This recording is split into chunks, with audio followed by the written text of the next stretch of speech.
Hola, hola, Senorita Christopher here, coming to you with another exciting lesson about clothing descriptions and opinions. In this video, we will learn how to write clothing descriptions and give your opinion in Spanish. How, you say? Okay, keep watching. Before we do our examples, I want to introduce you to this legend. This legend includes pictures, emojis, and icons that are used to represent vocabulary words. And these vocabulary words indicate which words that you should use when completing the example.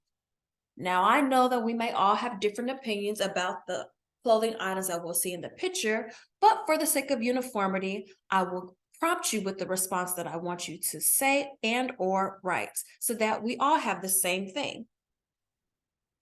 Now that we see what the words mean in English, let's see what they translate to in Spanish. All right, I'm going to go over the pronunciation for each word as a review. Apretado means tight. And you see how he has the tight shirt on that his buttons he's about to burst through his buttons. Barato means inexpensive or cheap. Bonito means pretty or cute. Caro, expensive. Chico, small. See how his pants are too small? They can barely button up. Cómodo is comfortable. Elegante, fancy. Stylish, elegant. Feo, ugly. Grande, big. Naco, tacky. Me gusta, I like it. No me gusta, I don't like it. So, now that we know what our icons represent, let's delve into some examples. In our first example, it asks us, ¿Qué opinas del sombrero? Whenever you see the phrase, ¿Qué opinas? That means, what do you think about? And in this case, what do you think about the hat? Now, I don't know what your actual opinion is, but we're going to use the icons and the emojis to give our answer. All right, so let's go ahead and review our legend because I know that you probably forgot. So when we see the thumbs up sign, that means I like it. And when we see the heart eyes, it means it's cute. So in Spanish, we want to say that we like it because it's cute. All right, so let's go ahead and translate that. To say I like in Spanish, you say me gusta. To say because, you say por qué. And to say that it's cute, you say es bonito. So putting it all together as a sentence, we have me gusta porque es bonito. All right, that was our first example. Now, I know that you might not feel all the way comfortable with it, so I think that we should do another example. Let's keep going. ¿Qué opinas del vestido? What is this question asking us? Right, that means, what do you think about the dress? And we see the thumbs down and the cross eyes. I know for sure that the thumbs down means I don't like it, but I need a little bit help remembering what the cross eyes mean. Let's look at our legend. The cross eyes means naco, or in English is tacky. So let's begin to put together our sentence. We're going to have no me gusta porque es naco, which means I don't like it because it's tacky. Starting to feel comfortable doing this? Okay, but just to be sure that we know, let's do one more example. Okay, here we go. We're doing so good. ¿Qué opinas de la camiseta? What is that question asking us? Right. What do you think about the t-shirt? Okay, let's look at our icons to figure out what we should say. We have the thumbs down sign and we have the emoji with the eyes X'd out.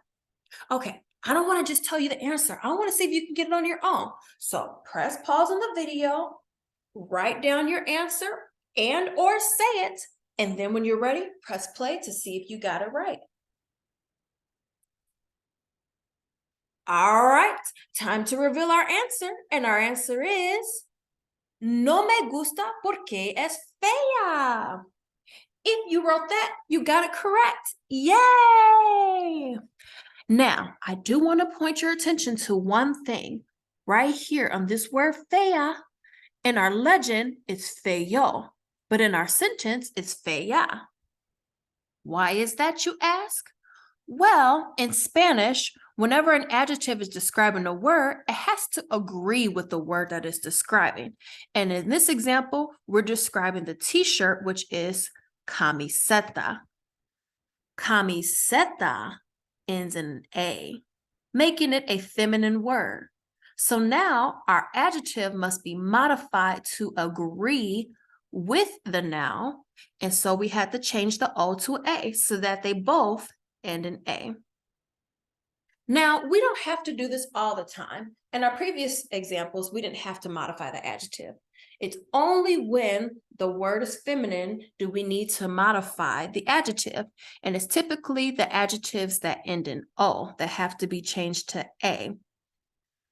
I don't want to go into too much detail with that right now. The most important thing is that you're able to put together the sentence structure and convey the idea. We can get into all the details and the nitty-gritty grammatical parts of that stuff later. But if you do mess up with the noun and adjective agreement, you'll still be understood. It just won't be entirely correct. I just wanted to introduce to you that concept so that you can begin being aware of noun and adjective agreement. And plus, we've done that in other activities, so you might already be comfortable with it. Anywho, that's enough of that. That is our last and final example. And that is how you write your opinion in Spanish and explain why. Does it seem pretty simple? I hope so. Now, you might not be 100% comfortable right now, but you can always come back to this video, watch it again, practice pronouncing the words and doing the examples, and soon enough, you'll become more comfortable with it. Well, we made it to the end of our video. Thank you so much for watching it in its entirety. And if you found it helpful, please be sure to hit that like button. And to get notification of future videos, go ahead and subscribe to my channel. All right, that's all that I have for now. Thank you so much for watching everything. I really appreciate it. And stay tuned for future videos that I'll be dropping about more clothing items, clothing descriptions, and comparisons. That's all that I have for now. See you. Bye-bye.